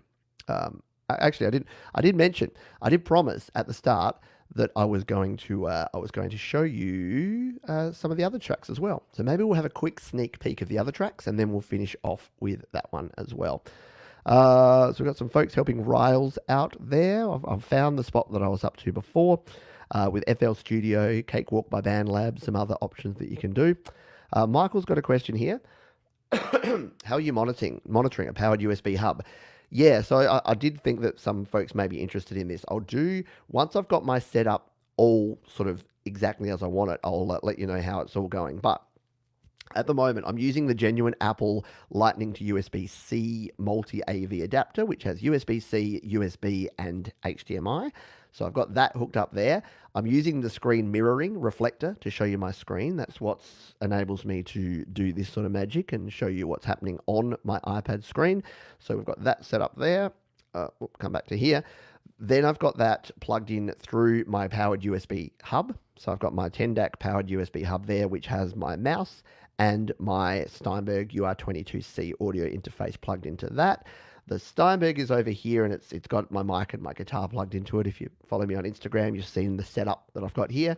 And then the monitoring, I've got TRS going out of the main line outputs of the Steinberg UR22C into my Zoom Live Track L8 mixer on 2 channels here, and then I'm just bringing that in to StreamYard as well as my voice here. So I know it's simple, but it's not. It's complex and simple all at the same time. But yeah, that's the setup that I'm going with, and the reason that I can bring you this, and it's sounding hopefully okay. Like I said, when I do the actual final mixing, I won't be using StreamYard, so I won't be able to pop your comments up on the screen and do all the fun things like this, but you'll get much better quality stereo audio coming through. So I can still do the 2 screens, I can still do my webcam and the screen, but you won't get all the chat features and all the other cool things that StreamYard has. But we'll be able to actually hear that.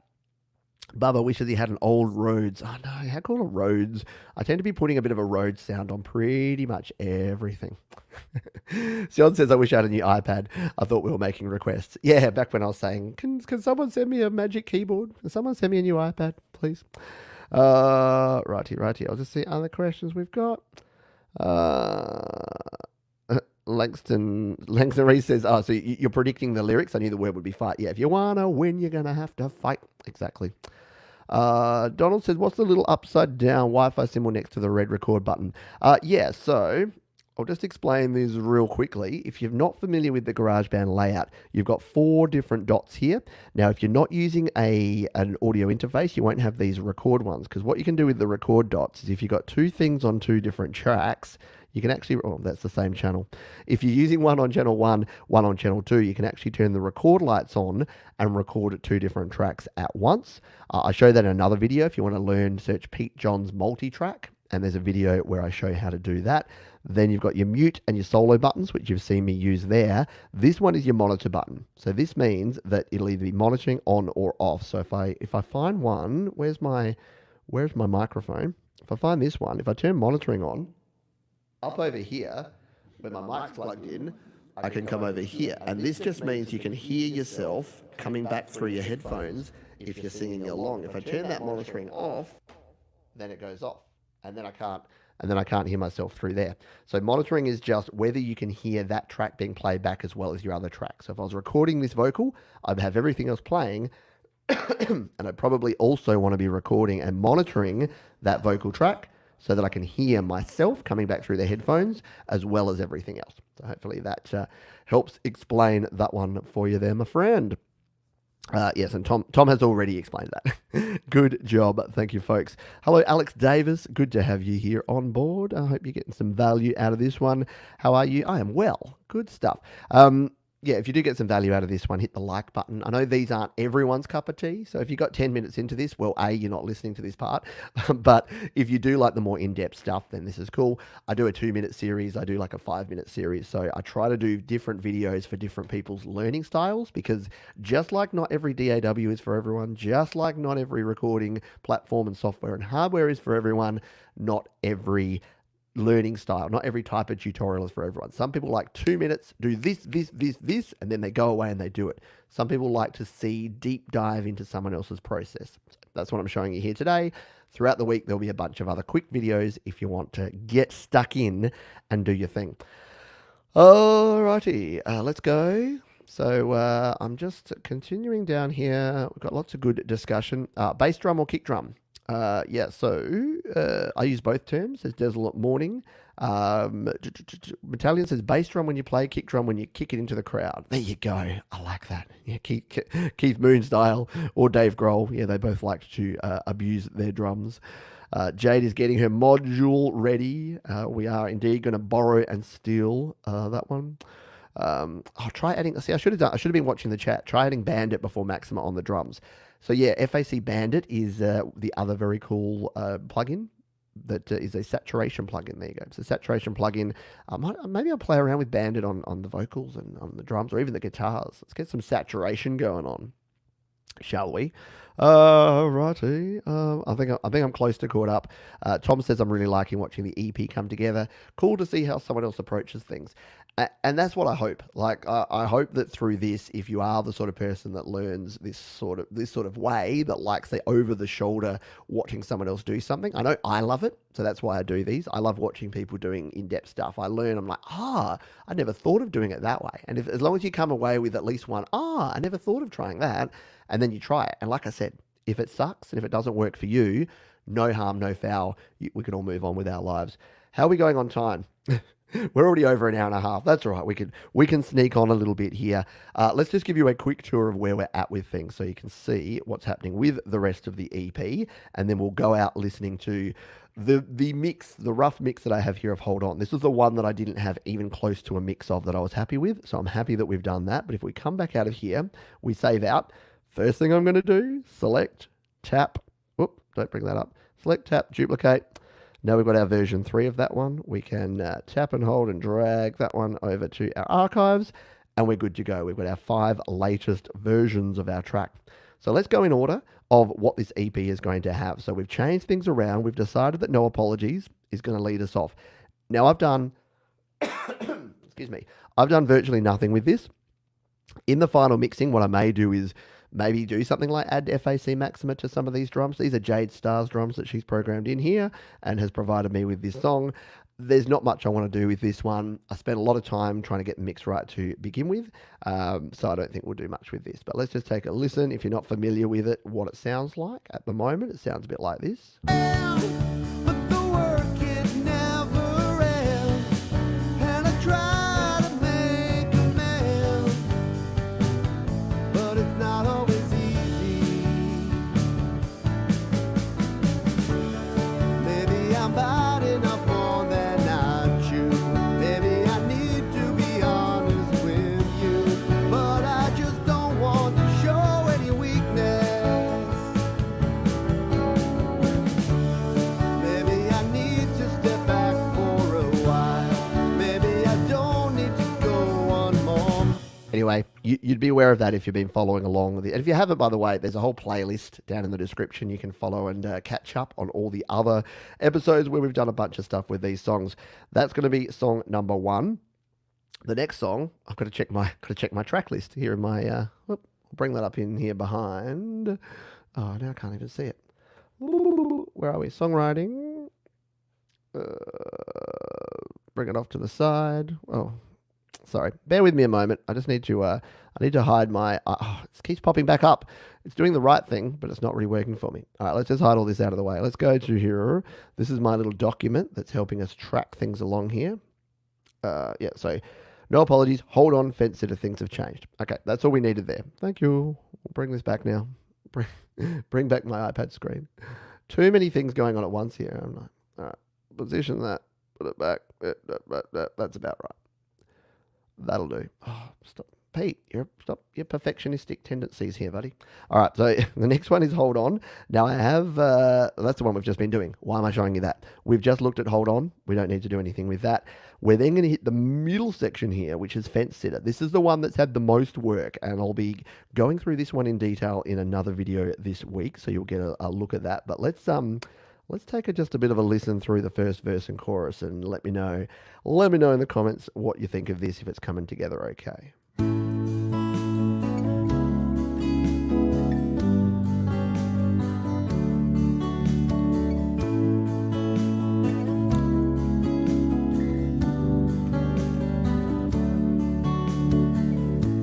I have a lot of thoughts, but I may not say a lot of them. I let the words come out every now and then.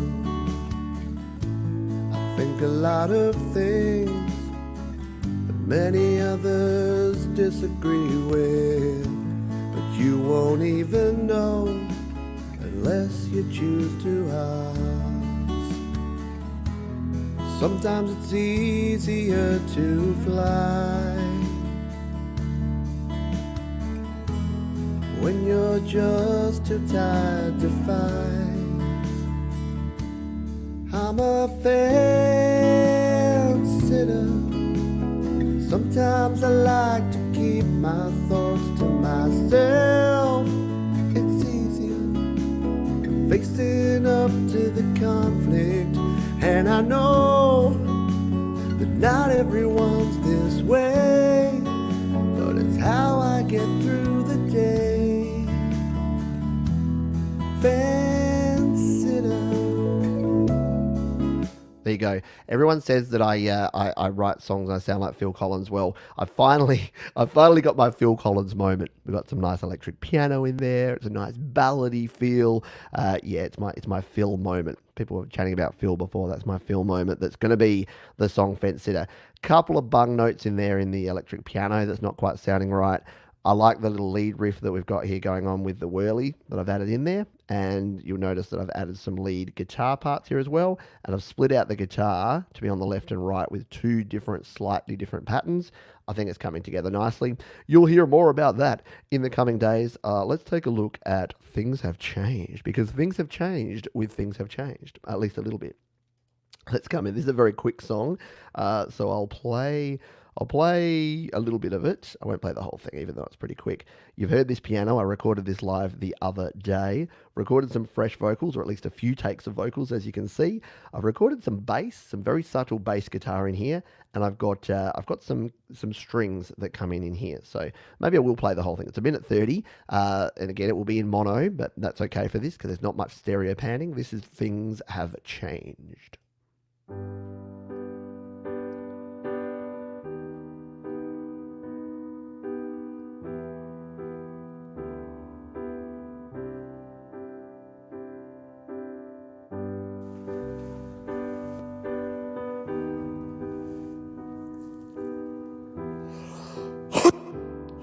Coughing. Things aren't the same. Everything's changed. Even the sun doesn't feel so bright today. When will it end? When can we leave? Right now I'd settle for a small reprieve. It's been a week and feels like a year. I'm doing okay, but you're not near. Are you okay? Do you feel fine? How are you finding things in this new design? Don't know how long. I won't play the whole thing after all. But yeah, sorry about at the start there. I'd just been recording this before this show, and I hadn't edited out my coughs and my kerfuffles and things. But I've just added in a very subtle bass guitar there, as you heard the little cello or bass sound there, the vocals, and then the Ravenscroft doing the piano duties. Let's just bring that Ravenscroft down a little bit.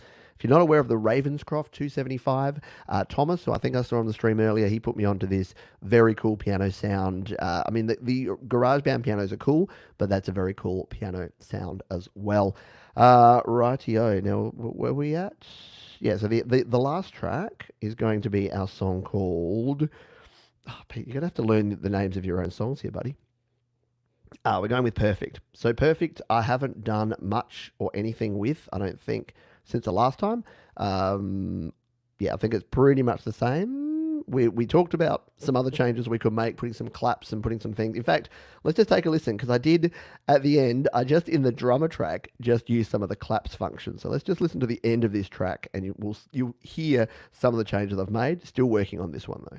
Life doesn't have to be perfect to be wonderful. Life doesn't have to be perfect to be wonderful. Life doesn't have to be perfect to be wonderful. Life doesn't have to be perfect to be wonderful.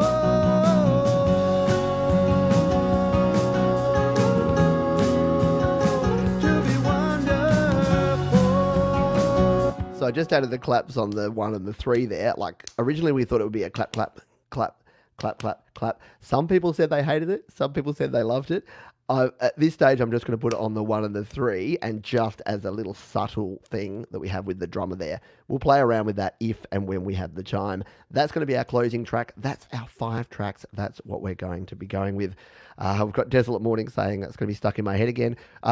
Yeah, the life doesn't have to be perfect to be wonderful. The reason I've put that, I was going to open the EP with that. I've put that at the end because of all the songs, that is the one that's the hookiest and in my head the most. And from what I've heard from other people, they've said the same thing. They say that if any of the songs that they're hearing that we're recording at the moment, they're hearing that one. Life doesn't have to be perfect to be wonderful, because it's the same melody over and over again, but with all those variations coming around it. So hopefully that means it's a wee bit hooky, and we are going to be able to get on there. Righty. So thank you. Desolate Morning says sounding good. Appreciate you. All right, I think we're good. I think we're finished up here. Roddy Kramer says there's nice chord changes there, Pete. I'm not sure, that was probably the piano one. Yeah, I don't even know what the second chord I play there is, which is a bit sad. I was just like, I'm just going to experiment on the keyboard, and I just pushed it up, and like, that's some sort of diminished or seventh or augmented. I need to learn more about theory, don't I? But thanks for being here, Ronnie. Thanks for being here, everyone. Solrak, don't forget the harmonies. Yeah, Solrak sent me some harmonies, and I did reply to you yesterday. I'm sure I did. Yeah, so we need to... That last section there, as we come out of that end, is going to be like if you've heard the Ben Lee song, We're All in This Together, I just want it to explode and just be this final big finale, really sort of happy, joyful last final chorus that we're going to have in there. So we will continue on with that in the coming days. Langston Reese, thanks for being here. Thank you to everyone. Desolate Morning, Sion, Tom Richelle's been here. Adam Matters has been here. Langston, I've said hello to you. We've had Bubba on board. We've had Metallion, Jade Star, Alex has been here. Alex Davis, all sorts of folks have dropped in. Donald Cameron, hello to you. Hope you're doing well. And everyone else who's dropped in here. If you're watching on the replay and you've stuck with me this far, thank you. I appreciate you. And what we'll be doing now, we'll be going out with this song. If you did get some value, though, please hit the like button. Subscribe to the channel. We do daily videos here, and you'll be able to see over the next week, we will be releasing this. So where are we? We are Tuesday, the 24th, 26th. This will be being released by the 3rd of June. Will be when you can have it at the very latest. The 1st of June is our stretch goal. So we will see how we go with that. It's probably going to be the 3rd, but we will see how we go with that. Let's finish off here by playing out with this song. This is the current mix version of my new song, old song, new remix of my song called Hold On. It helps if you get to the right track, Pete. I was about to replay the last song again. This is the one we've been working on. Let's take a listen and a look, and I will see you on the next video. Head to studiolivetoday.com if you want to find out anything else about what goes on around here. Let's go.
times when you might give in, thinking there's just no end to win. Looking sideways at other folks, thinking you're the butt of everyone's jokes.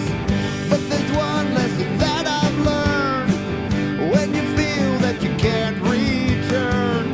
That is that you should persevere, because you won't get it done by living in fear. Hold on, hold on. It's gonna be a long time. Hold on, 'cause it's gonna be a long, long time.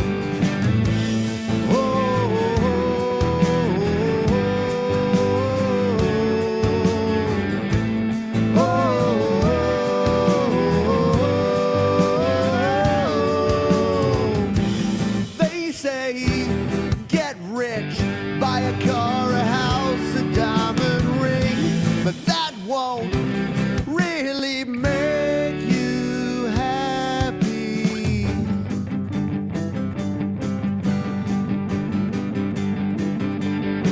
So hold on, hold on. It's gonna be a long time. Hold on, 'cause it's gonna be a long, long time. Hold on. It's gonna be a long time. Hold on, 'cause it's gonna be a long, yes, it's gonna be a long, and it's gonna be a long, long time.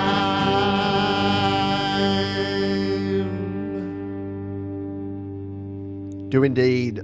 Hold on, folks, but it won't be a long, long time until the next show here on Studio Live today. So I hope you can join me for that. Take care, keep creating, and I'll see you soon. Cheers.